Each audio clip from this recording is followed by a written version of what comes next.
All right, it's gonna be story time. What's up? This your boy DJ Hood, aka Big Scobie. We gonna do a little story time on the first time I went to jail. Okay, I was 19 years old. I was staying at my dad's house. Me and his relationship at the time was like kind of like, cause I grew up in California and my dad stayed in another state, so it's like this particular time like. We know each other and we was cool. He was always there, but he was just in another state. So I was still getting into a lot of trouble, basically. And I had caught a charge that was serious. It like my first. It was like two Fs or whatever. And anyway, I got caught, and it had to involve some money, like I stole some money or whatever. So I really would have got 3 charges, but I had some weed on me when they had got me, and I actually tucked the weed in my socks.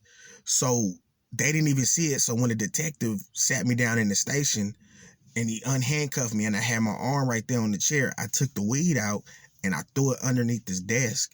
So I really supposed to get 3 charges, but I only got caught just with like the 2 charges. He questioned me. He's like, do you want to know anything about the case? Do you want to talk? I told him no. I don't want to say shit. I don't know shit. And I don't want to talk to you. So they process me. I go to jail. I end up having a bond, but this whole thing is new to me because I went to juvenile hall a whole bunch of times. But this time I'm 19 and like this shit real, like this jail, right?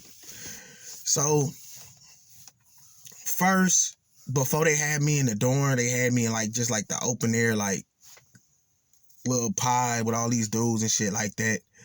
So I'm coming there. I'm youngest. I'm 19, so I don't give a fuck anyway. If I got to fight, I don't fight before a lot of times, just growing up. So it don't even really matter because I've been getting into trouble at this point since I was like real bad, like 15, 14. But I've been fighting since elementary school. So I go up in there.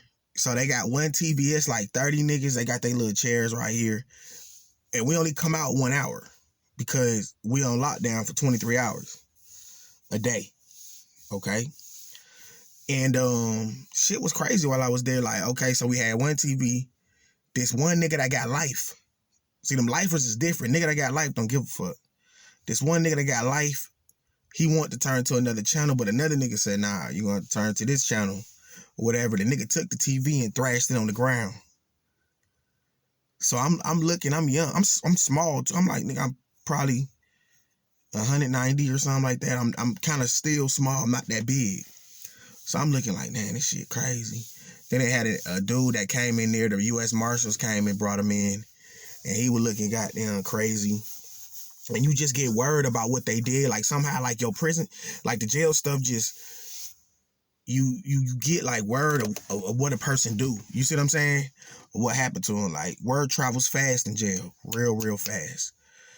So I was doing the 23-and-1 for like the first 2 weeks. So then, and then the 23-and-1, I had a bunkie. It was just me and another dude. He was an older cat. He was like in his 60s. He was cool though, whatever. So then I'm being transferred to the actual pod. I'm going to my dorm at this point. Okay. So I go to my dorm and I'm the new fish. A lot of these dudes been in there for a minute. They fighting cases.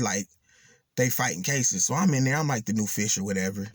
They all looking at me. I don't know the protocol of jail. I don't know the protocol. I'm just getting into it. So I've been in there in a while. And in jail, you got to have your whites. You know what I'm saying? Like your people's got to send you your whites. Or you can get them through your commissary or whatever, your canteen, however you call it. Like, you got to get your whites. You know what I'm saying? That's your white t-shirts, your overalls, you know, your boxers, all that stuff. So, basically, I ain't had my whites. So I'm just standing there, and my shit was dirty, and the dude came and be like, hey, yo, your shit dirty. You know what I'm saying? But I'm looking like, what the fuck is he talking about? My shit dirty. But anyway, I just looked at it like, I don't know what he talking about. So I just kind of Didn't really say much. I just was watching TV and stuff. Then, you know, people started approaching me and stuff like that, what I'm in for. I had a bunkie. My bunkie name was Bug, and he was like a career criminal. He was finna get sent up the road because he had probably doing like another 5. He done like 25 years of prison, about half his life in prison. You see what I'm saying? So they were just schooling me to the game. Niggas had drugs in there.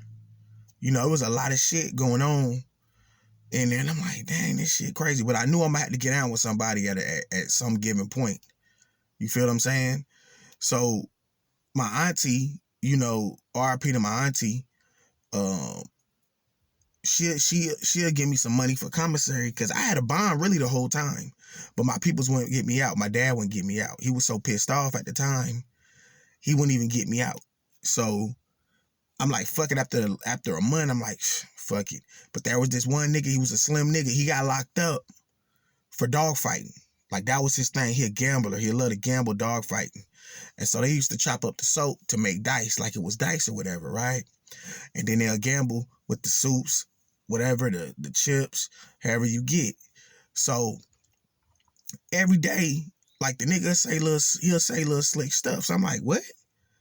And so I'm 19, I'm loco, so I don't give a fuck. I'm just looking at him. I'm like, okay, I'm watching this nigga hard. He'll say little slick things to me. We'll be in the crowd with niggas. And remember, I'm in this dorm with this nigga 24. We in this bitch all day. So I'm seeing this nigga all day. So I'm like, okay, you know, this nigga want to get active. So I'm going to take off on the nigga at some point. So I kept watching the nigga. He'll say little slick shit. He'll say little slick shit. This nigga that came out of Florida, he was waiting to go up the road. Now, he had did about 10 years, like, previous, like, years ago. And he was down. Like, that's the one thing about it. Like, the niggas that was in there, they was fucking with me. You know what I'm saying? I ain't trust none of them niggas, and them niggas ain't trust me. But we was copacetic. They know I was a young nigga. I was fighting 2 big cases. And, you know, they had somewhat level of respect for me because I might have been as doing what they was doing, but I was doing a lot for what I was doing. You feel me? So, the nigga from Florida, anyway, they had a bad dice game. This nigga been getting them. I'm like, I'm finna steal on this nigga. So him, the nigga from Florida, and 2 other dudes, a nigga named Quan, he was locked up for like some burglary, or whatever. He was fighting this case for like 2 years. He was in there. Me and him was in the same age. We actually was real cool. And anyway, the dice game went bad. He said, what, nigga? So the nigga that did the dog fighting that I was getting into it with, he's slimmer, like he kind of like a small dude, right? So then I'm looking at him like, the other nigga big, like he kind of big, and the nigga been doing it 10 years. So he say, what, bye, take off on him. Take off on him. He got him around, and so the nigga on the ground, he holds the nigga up like on some wrestling shit, gets the nigga like this, looking at me. Look, he's looking at me while he's choking the nigga out. That's the first time I seen a dude eyes roll, became white in the back of his head. That's how much he was choking this man out. You feel me? So I'm like, God damn, why he's choking this nigga out? The same dude I'm getting it, that I got into it with, he's choking him out and he looking dead at me. And when I seen that time, like he was looking dead at me, he was like, yeah, you know, I got you. Like that was a little nod, like I know he was fucking with you, but I got you. But in my mind, I'm like, I don't want this nigga to get me to feel like I owe him something or I owe him one. You feel me? So he pretty much choked the nigga out. I'm talking about he fucked black eye. I'm talking about he fucked this dude up. Cause there was a super weight difference. Cause the dude was like maybe 150. And the dude that choked, I'm talking about every bit of 280, 290, just huge, just like that. And so, safe to say, you know, he ain't had nothing to say to me from then on, cause shit, you got your ass whooped in front of the whole dorm. And the nigga looked out for me, which I felt like he kind of did. So I asked him like, dang, you need to choke buddy out like that. He was like, yeah, you good, homie. And I had to make sure, like, I don't owe you nothing, you know, or nothing like that, cause you don't want to be in debt to nobody or nothing like that. But that shit was crazy though. You got choked out. There was a lot of fights, really. And every time they fight, they'll take the curtain and put it down so the COs, when they walk by the window, they'll take the shower curtain and put it over the shower curtain so you really couldn't see. You see what I'm saying? Niggas was smoking in there. A lot of times niggas would be up there all night and shit like that. You know? But I had another incident where it was another young nigga. I just came up in there. And as far as like the first 2 weeks, I just looked at him. I ain't really say nothing to him.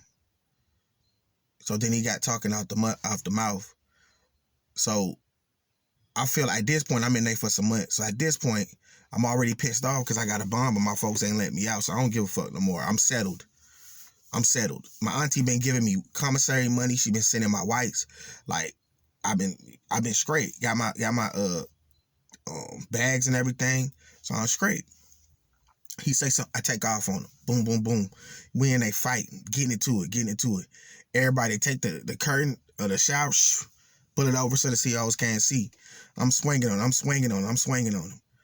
So then the CO come through the door and push latch the door back. The other homie talking about, no, let it go. So we separate, go to the right. He go over there. He got a black eye. I been look like we fighting. They looking crazy. But I just hopped up in the bump and just put my sheet over, you know what I'm saying, over my head so they ain't even really see me and shit like that. But that shit was hard though. But he actually had a bond too. The nigga got out like the next day or two or whatever. But my respect grew in the dorm. Like, that's all I wanted was my respect. But like I said, they was fucking with me because I was a young nigga. I was fighting 2 heavy hitter cases. You know what I'm saying? Nothing as far as like, you know, no murder and that shit like that. But I was fighting 2. You know, I stole at the time. There was a situation with some money and it was a good bit of it. You feel me? So, yeah, that was my first time. I ended up doing some months behind that shit with a bond. But my folks want to get me out. Ain't that crazy? With a bond. Yup. So I got out. It put me on 3 years probation, $100 community service.